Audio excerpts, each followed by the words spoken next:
Everyone, good morning. May share ako sa inyo, no? May nagpagawa sa akin ng leotard or bodysuit. So, itong tuturo ko sa inyo ay ginawa ko na ito. So, kailangan natin ng roller. Ayan, here. Roller, carb, tapos pen, pencil, ballpen, scissor, and then tape measure. So, start na tayo. So, yun ang sukat natin. Shoulder 15, bust 37, back length 16, back width 14, front chest 13, waist 29, hips 37, body rise ay 13. So, wala siyang sukat sa akin. So, nag-search ako sa internet yung sukat ng small ng Yuki size. So, yan siya. So, yan. Start tayo no. Subuhin tayo dito ng punta doon para pahaba. Palakad at saka pahaba. Guhitan natin. Pero ito na yung pinakaguhit ng kanyang kunha. Ito na yun kasi straight naman yan eh. So, ang natin po din ang ating back length. So, back muna tayo. Sa back length tayo. 16. So, 16 ang back length. Tapos, ang body rise ay 13. So, yan. 13 siya. Yan. And then, dito sa body rise, sa back length hatiin natin. Yan. And then tumaas tayo ng 3/4. So ayan yung kanyang, dahil hindi pwedeng, ayan siya. So guhitan na natin. Ayan. Tapos itong kanyang waistline.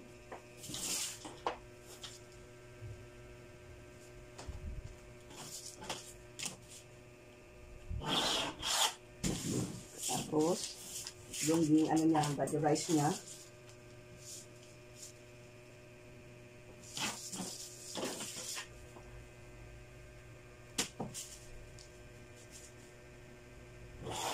Ayan. So, ayan siya, no? So, para makita niyong mainam.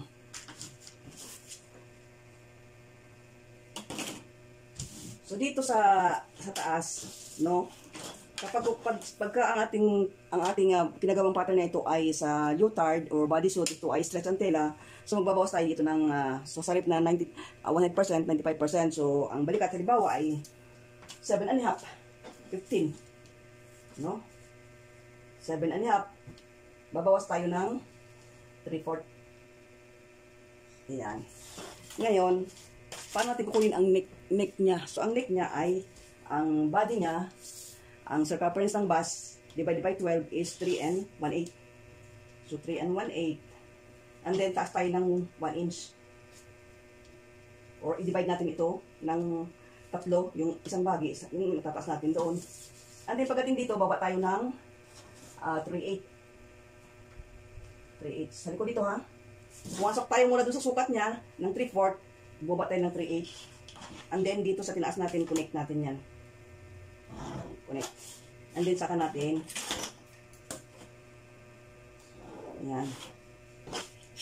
After nyan, kunin natin yung sukat ng kanyang bust. Ang bust niya 37, so 9 and 1/4 minus 1 inch. Ayan. So magiging 8 and 1/4 na lang siya. 8 and 1/4. Ayan. Tapos dito sa waistline niya ay 29. So 14.5. So 7 and 1/4. No? So 7 and 1/4. Ayan, 7 and 1/4. Magiging 6 and 1/4 na lang siya. So minus 1 inch. Tapos, yung hips niya, baba tayo dito ng 5 inches. So 5 inches no. So buhitan naman natin, 5 inches.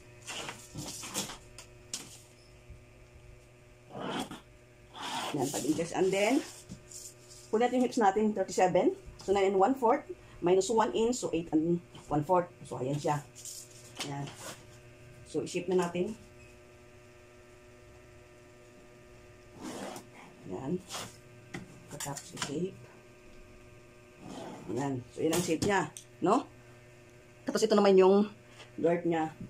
So,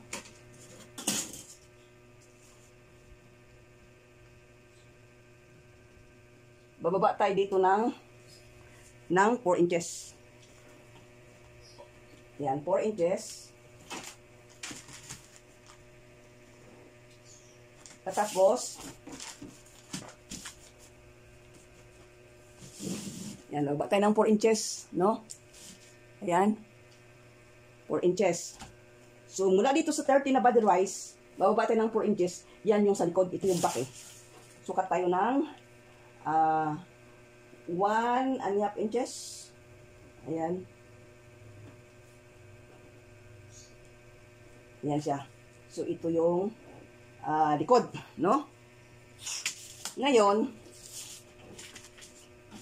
ang gagawin natin yan, taas tayo dito ng 1 1/4. So, dyan, mula dyan, guhit tayo. Guhit tayo dito. Para makuha natin ang kurba. No? So, ayan. Pagkaguhit natin yan, hatiin natin ng isang hati. Katapos, hati ulit. Tapos, dito ganoon din. So, dito, ano tayo ng 1 inch. Para yung kurba, makuha natin yung kurba, 1 inch. Katapos dito, 3/4. 3/4. Dito naman ay 3/8. So, ayan, 3/8. So, lalagyan natin ng shape. Ito ay sa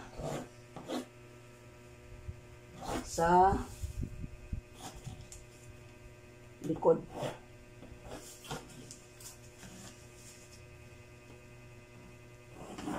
Ayan ang shape niya. Yan yung shape niya sa likod, no? And then dito sa taas, ayan. Ang likod ay, ang kanyang back width ay 14. So, 14, so 7 yan. 7 yan, ha? 7. So, magmaminus tayo ng 3/4. Or, idiretso natin itong guhit ng kanyang balikat. Ayan, balikat. Hatiin. Hatiin yan, no? Hatiin. Pasok ng 1/2 inch. Pasok ng 1/2 inch. And then, kurba.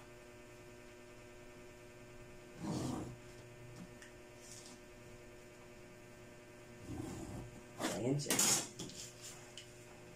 Yan yung back. Okay, yan yung back, oh. So, sa front, ito pa rin yung kanyang neck opening. Circumference by circumference divided by 12. Ayan. So, ganun din yung ating ilalagay dito. Kung ano yung sukat doon, yun yung sukat dito. Ayan. And then, lagyan natin ng ganyan. So, mula dito, sa balikat niya, pasok tayo ng 1/2 inch. 1/2 inch. So, ito siya. Mula dyan, mula dito, ayan 1/2 inch, pasok tayo 1/2 inch. Mula dyan, baba tayo ng 1.5. Ayan, 1.5 inches. Ayan. And then, mula doon sa high shoulder point, connect natin yung binabating 1.5. No? Katapos, sukatin natin itong shoulder niyan. O, ayan. 4 inches. So, 4 din doon. So, hanggang doon yung guhit natin, 4. And then, so, ayan. Nandun yung ating dulo ng ating balikat ng harap. Hatiin natin yan. Ayan. Ayan siya. Pasok tayo ng 3/4. 3/4. Ayan, 3/4. And then, simula doon, ayan o. Ayan. So, ayan yung harap. So, ayan yung harap.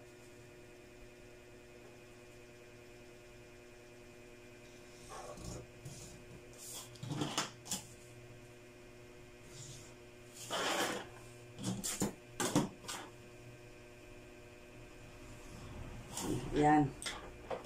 So, yung guhit ng yan na rin siya. Ngayon, pagdating dito, sa harap, sa harap, ayan. Kita nyo yan, sa harap.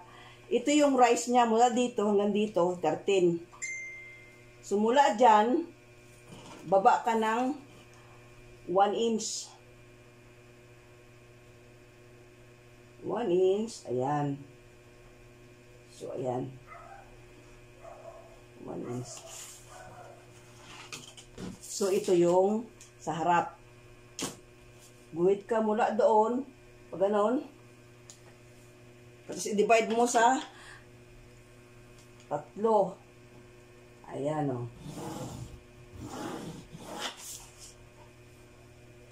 Ito ay 2.5 cm. Ito naman ay 2 cm.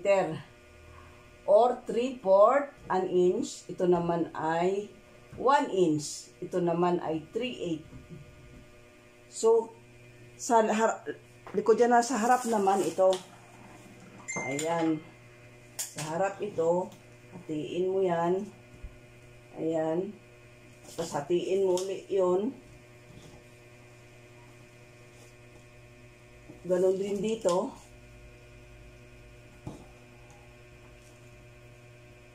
Yan. Hatiin yan. Ito palabas ha. Palabas yung sa likod sa harap. Papasok ang bawas. So ayan. Para makuha mo yung sa likod, sa harap. Mula dito sa 13 na body rise niya. Bababa ka ng 1 inch and then ikudrado mo siya. And then guguhit ka doon ng straight. Yan. Katas hatiin mo dito. Katas mula dito yan, hatiin mo rin. Katapos mula dito hanggang dyan, hatiin mo rin. Ang sukat nito ay 1 1/2. Ito naman ay 1 1/4. 1 1/4 para makuha mo yung shape. So kapag harap, papaloob ang kuha mo. Papaganito. Pag sa likod, palabas, no? So ito ay 1/2 pulgada, ito ay 3/4, 3/8 naman ito para makuha mo yung shape. So ito yung harap, yan ang likod. So dadako na tayo sa susunod na tutorial. So yan, basic lang yan. So, iba ang shape nung pinagawa sa akin, no? Medyo square siya, square round. At saka maliit yung kanyang balikat. So, yun ang susunod kong panoorin nyo.